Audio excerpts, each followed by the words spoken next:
to a very new contemporary topic, and the topic is object-oriented programming. Now, in contemporary IT scenario, I think the senior students of any class is better to understand the object-oriented programming because you are involved already in certain type of codes, and in future you will be having the option only in dealing with the object-oriented programming because it is applicable everywhere. Now in the later part of the video, you can also find it out how it is being applicable everywhere. The fundamental knowledge or info I'm going to give it today. And in the life also, whenever I'm going to deal with different aspects of our practical applicability, whatever you do, whatever you go, wherever you learn, whatever you do throughout the day, what are the things you are doing, what are the uh, people you are interacting. So in different modes of life, you can find it out that each and everything is somehow being linked with some IT applications. Right? You can find it out that I'm using ATM card, I'm doing online payment, I'm attending a digital learning, I'm going to go for booking railway tickets, I'm going to return an income tax return. So everywhere, whenever these components are there, somehow you are being connected with a application which has been programmed with such a computer language which is basically object oriented. Now today we're going to find it out how object oriented languages are essential and why it has been incorporated in programming pattern and which type of application in development and what is the importance of that. So let's start. Now, when I'm going to deal with that, I think application AD is supposed to be getting. Now, you can find out from the list that whether it's an engineering component, CAD/CAM, it's a client service system, and client service system is applicable everywhere. The source and the target both should be interacting with each other. We are using the resources. Resources are being shared through internet or any network. I'm using the ATM card to withdraw the money from ATM, but the things are being totally controlled from the bank database. Now in bank database, you are an object. So whenever you're going to deal with that, object entity everywhere.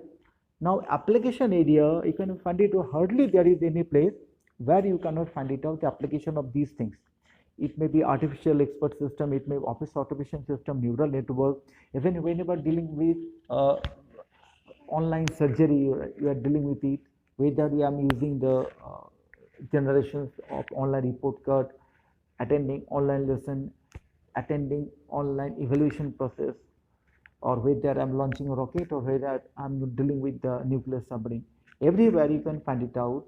The application object-oriented programming, especially in the financial management also, or better to say financial sectors, where the sensitive documentations are there. Object-oriented programming is going to develop the application in such a way so the unauthorized access are being restricted. And you can find it out, lots of languages are there, because whatever you have to go for, that applications are being generated through the languages. So Java, C++, C Hash, Python, even AI-based languages, MATLAB is there, Common Lisp is there, Perl is there, Smalltalk is there. So there are so many languages have been developed so that the proper support can be given to the applications which is object-oriented, and these are being applicable and available in the different courses. So you have to learn and you have to produce the applications which is going to give you, especially the application, some viability in the market. So whenever I'm going to deal with the current scenario in society, we are using very much with the, we are comfortable with all the applications which is very sensitive, which are going to deal with the sensitive values. So whenever you want to protect yourself from the different type of unauthorized access, the things have been taken care by the applications generated, designed with object-oriented programming languages. So these are the languages you have seen the application area. So everywhere, every part of our life is being totally covered, or how much, or it may happen that it is being touched by that. So let's get back to the fundamentals of it.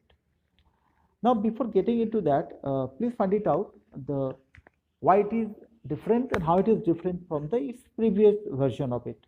I should say previous version because most of the cases, whenever the computer programming starts, whether it may be from the binary coding system, first generation, second generation, assembly languages, fourth generation languages, then we have got into the fifth generation languages, interpreter based, compiler based, different scenarios are there. You must have gone through your classes in the middle sections also, middle classes. The different computer languages are there, but why this object-oriented languages of programming scenario is getting very much more importance? The point is very simple, because you have to simply understand it, that prior versions of normally whatever programming we normally do, if it is not object oriented, that is basically process oriented. We can call it a procedure where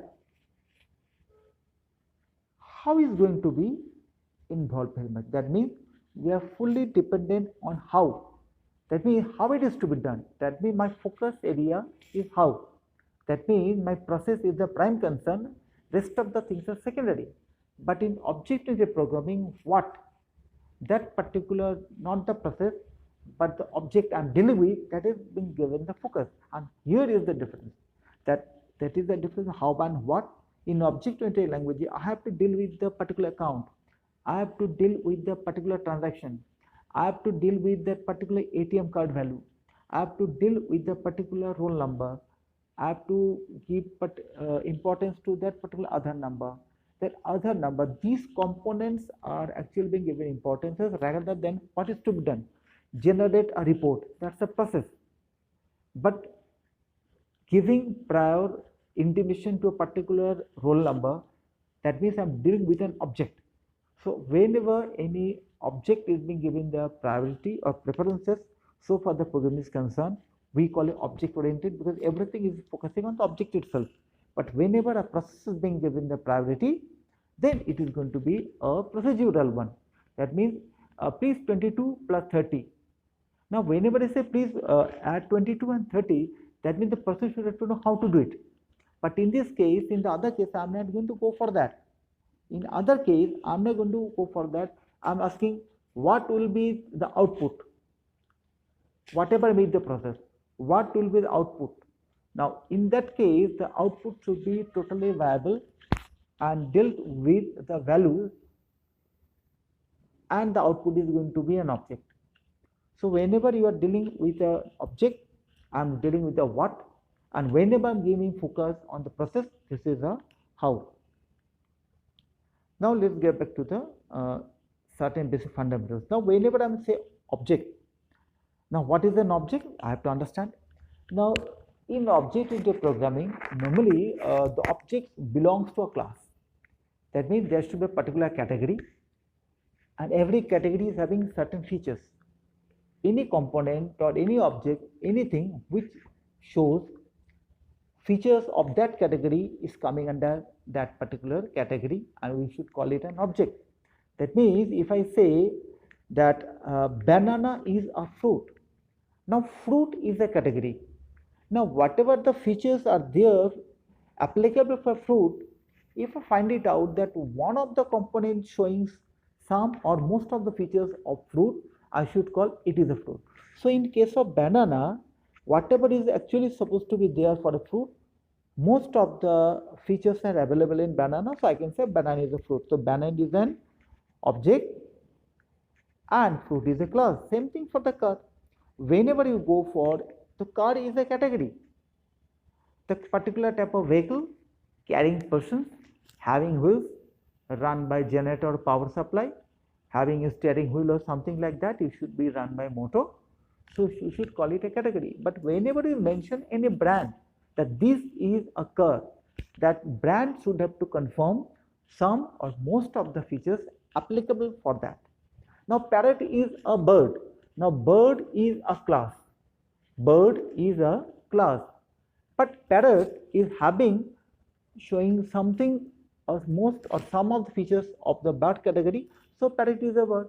Suppose in bird I have said it should be a feathered body, it is having the claws, it is having the beak, capable of flying, laying eggs. So if I go for a parrot, yes, I can find it is a feathered body, it can fly, it lay eggs, it is having beaks, it is having wings, it is having the claw. So most of the features are matching, so I can say parrot is a bird. So the practical application of practically visible components are object, and abstract category to which they belongs to, that is a class. Now Anil is a student. Now student is a category, we can call it a class. Now Anil is an object. because only showing some or most of the features which are being laid down for being a student. So student, you cannot see a student, but you can, because it's an abstract thing, it can only give you certain guidelines. Now anything which conforms that guideline is an object. I think this is very clear. So that is the basic fundamental of it. So these features are going to be there because in object-oriented programming, the features are going to drive the entire working of an object-oriented languages and even the authenticity.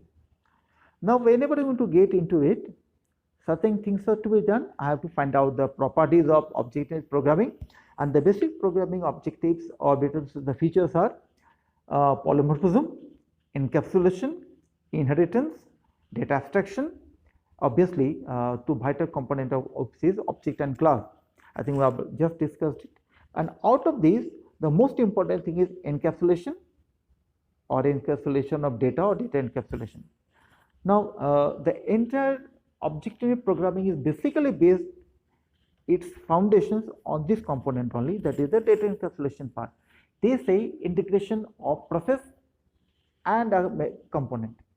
What are the features? We have already found it out that for being a bird, laying eggs, feathered body, having beaks, these are the properties. Now these properties are supposed to be dealt with certain processes. So whenever I am keeping the processes and the features in a same compartment or in a bounded area, we call it encapsulation of data or data encapsulation. This is a very vital one. That means, and what does it give? It gives an independency. That means the components are mutually exclusively dependent on each other, but it is not dependent on any of the outsider. That means it is totally sub-dependent. That means whatever the data is being available, to deal with the data, it does not have to go to take the help of the outsider. Within the periphery, the support system is available. And due to this factor, the object-oriented programming is the best one to choose for.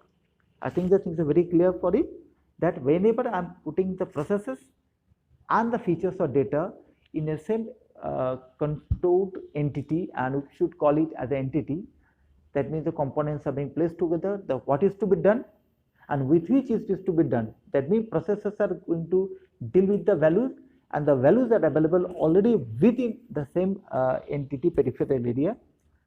We should call it a encapsulation of data. I think the things are very clear, and hence why get back to the assignment part. Whatever foundations I have given, I think this is quite good and you can understand it also. Now we have to go for this to assignment. Identify any 5 processes you can execute at ATM and data getting changed accordingly. Now I think just in that particular ATM machine, you have to identify any 5 process that you can execute at ATM and the data getting changed accordingly. What are the things you can do at ATM? You can obviously find it out. You cannot do each and everything at ATM. Certain things are being allowed. You have to identify those, and then you have to identify any 2 processes that cannot be done at ATM, although you are having an authentic ATM card. That means ATM card does not give you the prerogative for doing each and everything over there. You have to identify 5 plus points, that what are the processes you can do using an ATM card at ATM, and what are the things you cannot do. Because, and why I am telling you and asking you for this, because using a bank account through ATM card in an application area for object-oriented programming, because an account holder is an object in an object-oriented programming scenario. I have already said, not a single field in today's human being's life is being different or not linked with an object-oriented programming. It should not happen. Every aspect of our life is being connected to it from object-oriented programming and its applications. I think, thank you. Stay at home, stay safe. I think you have enjoyed it. Now my photo credit goes to this. Stay at home, stay safe, and be ready for the next challenge or next topic, whatever you will deal with. And thank you.